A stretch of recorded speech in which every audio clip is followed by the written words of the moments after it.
ശ്രീ നിഷാദെ, ഇപ്പോൾ തൂക്കി ചുവന്ന കരങ്ങളോടെ യഥാർത്ഥത്തിൽ തൂക്കിയിരിക്കുകയാണ്. ആ തൂക്കൽ ചെറിയ തൂക്കലൊന്നുമല്ല. ഈ കേരളത്തെ സംബന്ധിച്ചിടത്തോളം നേരത്തെ നിങ്ങൾ സൂചിപ്പിച്ചതുപോലെ തന്നെ കേരളത്തിൻ്റെ മതനിരപേക്ഷ സ്പേസിനെ ഏറ്റവും കൂടുതൽ ക്ഷീണമുണ്ടാക്കുന്ന രൂപത്തിലാണ് ആ തെരഞ്ഞെടുപ്പിൽ CPM നടത്തിയ പ്രചരണം എന്നുള്ളതിൻ്റെ ഏറ്റവും ഒടുവിലത്തെ തെളിവാണ് ഈ പറയുന്ന ഈ DYFIയുടെ നേതാവിനെ ഇന്ന് അറസ്റ്റ് ചെയ്തത്, ജിതിൻ ഭാസ്കർ അറസ്റ്റ് ചെയ്തത്. ഈ പ്രശ്നം പ്രത്യേകിച്ച് ഷാഫി പറമ്പിൽ എന്ന് പറയുന്ന ഞങ്ങളുടെ വടകരയിലെ സ്ഥാനാർത്ഥി വളരെ കൃത്യമായി കേരളത്തിലെ പൊതുസമൂഹത്തിനറിയാം, വളരെ ശക്തമായും അതോടെ വ്യക്തമായും മതനിരപേക്ഷ നിലപാട് ഉയർത്തിപ്പിടിച്ചുകൊണ്ട് അതിശക്തമായ നിലപാട് ഉയർത്തി മുന്നോട്ട് പോകുന്ന ഒരു രാഷ്ട്രീയ പ്രവർത്തകനാണ്, നേതാവാണ്. ആ മനുഷ്യൻ അവിടെ സ്ഥാനാർത്ഥിയായി വന്നത് മുതൽ ഇവരുടെ പ്രത്യേകിച്ച് നമുക്കറിയാം ശൈല ടീച്ചർ എന്ന് പറയുന്ന ടീച്ചർ അമ്മയെ നിർത്തിയാൽ വടകര ജയിക്കുമെന്നുള്ള അവരുടെ ബോധ്യമായിരുന്നു. പക്ഷേ ഷാഫി പറമ്പിൽ അവിടെ വന്നതിന് ശേഷം അവിടെ ഷാഫി നടത്തിയൊരു പ്രസംഗം ഉണ്ടായിരുന്നു. യഥാർത്ഥത്തിൽ ടീച്ചറമ്മ എന്ന് പറയുന്നത് ശൈല ടീച്ചറല്ല, TP ചന്ദ്രശേഖരൻ്റെ അമ്മയാണ് യഥാർത്ഥ ടീച്ചറമ്മ എന്നാണ് പറഞ്ഞത്. അങ്ങനെ തുടങ്ങിയത്. ആ തുടക്കം അവസാനം CPMന് തോന്നി ഒരു കാരണവശാലും വടകര ജയിക്കാൻ പറ്റില്ല. അപ്പോൾ ചെയ്യാൻ പറ്റിയ പണി എന്താ? ആ പണി സംഘപരിവാറും RSSകാരും രാജ്യത്ത് നടപ്പാക്കിക്കൊണ്ടിരിക്കുന്ന വളരെ കൃത്യമായ വിഭജനത്തിൻ്റെ രാഷ്ട്രീയമാണ്.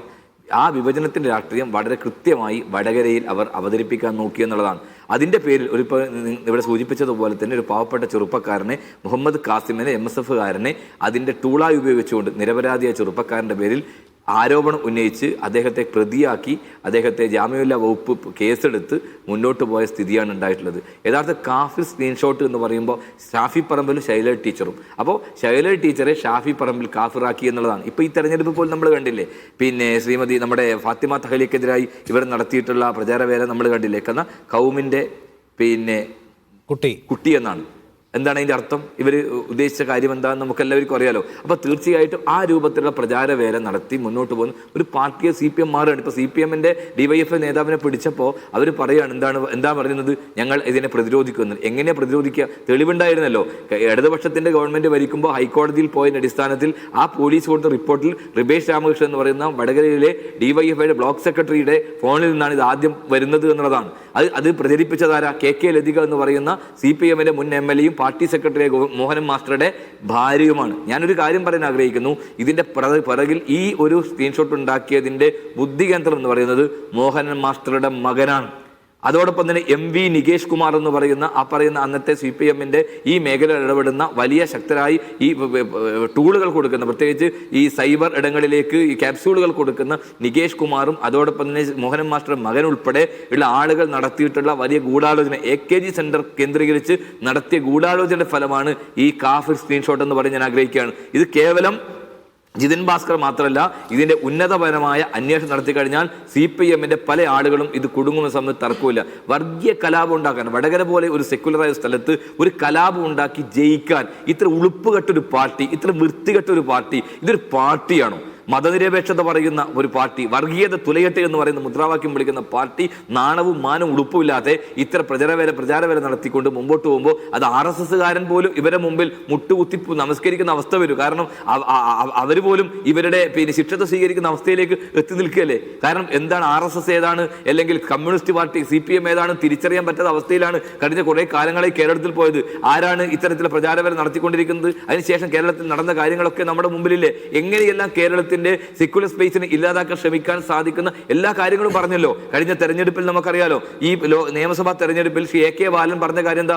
ഇവിടെ UDF വന്നാൽ ജമാഅത്ത് ഇസ്ലാമി ആയിരിക്കും കേരളത്തിലെ ആഭ്യന്തരമന്ത്രി. എന്താണ് അതിന്റെ അർത്ഥം? ജമാഅത്ത് ഇസ്ലാമി എന്ന് പറഞ്ഞ് ഉദ്ദേശിക്കുന്നത് എന്താണ്? ഒരു വിഭാഗത്തെയാണ്. വിഭാഗത്തെ ആ രൂപത്തിലേക്ക് ചിത്രീകരിച്ചുകൊണ്ട് കേരളത്തിനകത്ത് ഭൂരിപക്ഷ വർഗീയത ഊതി വീർപ്പിച്ച് ജയിക്കാമോ എന്നുള്ളതിന്റെ ഏറ്റവും ഒടുവിലത്തെ തെളിവായിരുന്നു ശ്രീ ബാലന്റെ പ്രസ്താവന.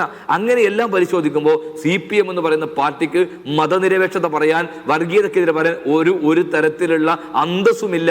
അങ്ങനെയുള്ള പാർട്ടിയല്ല CPM എന്ന് ഈ അറസ്റ്റോടുകൂടി തെളിയിച്ചിരിക്കുകയാണ്. അതുകൊണ്ട് അവരെ യുദ്ധം ചെയ്താലും സമരം ചെയ്താലും ഒക്കെ പിടിക്കേണ്ടവനെ പിടിക്കും, ഏത് മടയിൽ കയറി പിടിക്കും. ഇതിന്റെ ഏറ്റവും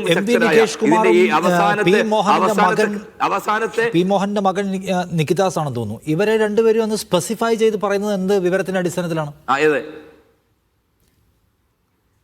തീർച്ചയായും ഈ പറയുന്ന കെ ലതികയാണ് ഇതുമായി ബന്ധപ്പെട്ട് കാര്യം മുന്നോട്ട് പോയത്. ഈ പറയുന്ന കെ മോഹനന്റെ പിന്നെ മോഹൻ മാസ്റ്റർ മകൻ, ആ മകൻ ഉൾപ്പെടെയാണ് പ്രത്യേകിച്ച് ഈ ക്യാപ്സ്യൂൾ ഉണ്ടാക്കുന്നതിന് വേണ്ടിയുള്ള ശ്രമം നടത്തിയത്. ആ കാര്യങ്ങൾ കൃത്യമായി അന്വേഷിച്ചാൽ, അന്വേഷണം കൃത്യമായി പോയാൽ ഇവരിലേക്ക് എത്തുമെന്നുള്ളതാണ്. നികേഷ് കുമാർ ഉൾപ്പെടെയുള്ള ആളുകളാണ് ഈ കാര്യങ്ങൾ ഇവർക്ക് സൈബർ സ്പേസിൽ ഇത്തരം കാര്യങ്ങൾ എത്തിച്ചു കൊടുത്തത്. അപ്പോൾ നികേഷ് കുമാർ ഉൾപ്പെടെയുള്ള ആളുകളുടെ പങ്കിനെ കുറിച്ചും അന്വേഷിക്കപ്പെടണം. ഇത് കേവലം ഈ പറയുന്ന ജിതിൻ ഭാസ്കറിനോ അല്ലെങ്കിൽ കൃപേഷ് രാമകൃഷ്ണനോ മാത്രമല്ല. ഇതിന്റെ ബുദ്ധി കേന്ദ്രം എവിടെയാണ്? അത് AKG സെന്ററിലാണ്. ആ AKG സെന്ററിൽ വന്ന ബുദ്ധി കേന്ദ്രം ഞാൻ മനസ്സിലാക്കുന്നു. ശൈല ടീച്ചർ അറിയാതെ ഒരിക്കലും ഇത് വരില്ല. കാരണം ജയിക്കുന്നതിന് വേണ്ടി എടുത്ത അവസാനത്തെ പൂഴിക്കടകനാണ്. ഇങ്ങനെയും ജയിച്ചു കയറാം എന്നുള്ളതിന്റെ ഭാഗമായി ഇത്തരമൊരു സാധനം പുറത്തുവിടുമ്പോൾ വളരെ കൃത്യമായി സ്ഥാനാർത്ഥി ഉൾപ്പെടെയുള്ള ആളുകൾ ഇതിനെക്കുറിച്ച് അറിഞ്ഞിട്ടുണ്ടാകും. അല്ലാതെ കെ ലതികയെ പോലെയുള്ള CPM-ന്റെ ഒരു മുൻ MLA, പാർട്ടിയുടെ പ്രധാനപ്പെട്ട നേതാവ്, പാർട്ടി സെക്രട്ടറിയുടെ ഭാര്യ ഇത് ഷെയർ ചെയ്യോ? ഇതെന്താ? ഇതിന്റെ ഗൗരവം മനസ്സിലാക്കാതെ ചെയ്യുന്നതാണോ? ഇത് വളരെ ഗൗരവമുള്ള കാര്യമാണ്. ഇത് സമൂഹത്തിനകത്ത് വർഗീയത ഉണ്ടാക്കും. ഇത് സമൂഹത്തിനകത്ത് ഭിന്നിപ്പുണ്ടാക്കും. ഇവിടെ വേർതിരിവുണ്ടാകും. ന്യൂനപക്ഷവും ഭൂരിപക്ഷവും തമ്മിലുള്ള വേർതിരിവുണ്ടാകുമ്പോൾ അതിനകത്ത് നിന്ന് മുട്ടനാടുകളെ തമ്മിലെടുപ്പിച്ച് ചോര കുടിക്കാമെന്ന് പറയുന്ന ചെന്നായുടെ മാനസികാവസ്ഥയല്ലേ ഈ വിഷയത്തിനകത്ത് ഇവരെടുത്തത്?